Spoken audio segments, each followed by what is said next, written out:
కూతుర్ని ప్రొడ్యూసర్ చేయాలన్న చిరంజీవి కళ తీరుతోంది. ఆ మధ్య ఓ సినిమా అనౌన్స్ చేసినా వర్కౌట్ కాలేదు, క్యాన్సిల్ అయింది. కాస్త లేట్ అయినా క్రేజీ ప్రాజెక్ట్ తో మెగా డాటర్ నిర్మాతగా మారుతోంది. ఆ విశేషాలేంటో చూద్దామా? టాలీవుడ్ లో సీనియర్ హీరోలు, నిర్మాతల కూతుళ్లు ప్రొడక్షన్ హౌస్లతో బిజీ అయిపోయారు. చిరంజీవి కూతురు సుస్మిత గోల్డ్ బాక్స్ ఎంటర్టైన్మెంట్ పేరుతో ప్రొడక్షన్ హౌస్ ఓపెన్ చేసి సేనాపతి, శ్రీదేవి, శోభన్ బాబు సినిమాలు నిర్మించినా అవి ఓటీటీలో రిలీజ్ అయ్యాయి. దీనికి ముందే షూట్అవుట్ ఎట్ ఆల్ ఎయిర్ అనే వెబ్ సిరీస్ ను నిర్మించిన సుస్మిత చిరంజీవితో సినిమా తీయడానికి చాలా కాలంగా ఎదురుచూస్తుంది. సోగ్గాడే చిన్ని నాయన తీసిన కళ్యాణ కృష్ణ డైరెక్షన్ లో సినిమా ప్రకటించారు. రీమేక్ మూవీస్ గాడ్ ఫాదర్, భోళా శంకర్ ఫ్లాప్ కావడంతో మరో రీమేక్ వద్దనుకోవడంతో కూతురు ప్రాజెక్ట్ క్యాన్సిల్ అయింది.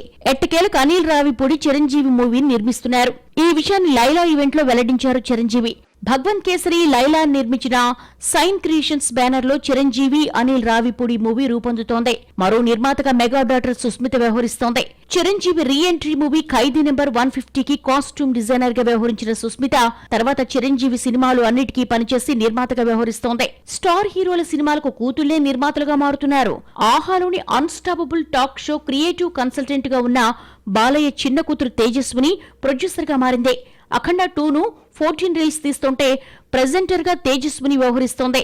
బాలయ్య కెరీర్ కు తేజస్విని క్రియేటివ్ కన్సల్టెంట్ గా వ్యవహరిస్తూ కాంబినేషన్ సెట్ చేస్తూ తండ్రిని సక్సెస్ బాట పట్టించింది. యాక్టర్ గా కెరీర్ స్టార్ట్ చేసిన నాగబాబు డాటర్ నిహారిక కమిటీ కుర్రోళ్లతో నిర్మాతగా మారి తొలి అడుగులోనే సక్సెస్ఫుల్ ప్రొడ్యూసర్ అనిపించుకుంది.